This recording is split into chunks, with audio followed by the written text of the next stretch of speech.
Sino, what's up mga kuba? Kaya flex na natin ano. Ito yung compressor natin ay screw type compressor. So nag-change tayo ng bearing, okay? So bakit tayo nag-change ng bearing? Dahil may mga nabasag na bearing, okay? So pakita natin yung mga bearing. To story short, okay, ito yung mga bearing niya. Okay. We have here, yan.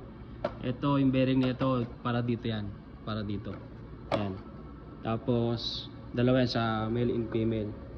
Tapos dito sa may line nito ng male, meron tong apat na bearing din. Then dito sa may female, meron din dalawa. Okay? Yan yung mga bearing yan. So meron pa yung dalawa sa inner bearing pa ito. Yan, ito yung lahat ng bearing yan. So ilalat yan guys.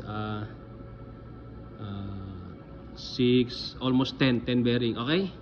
Ayan. Let's run the compressor.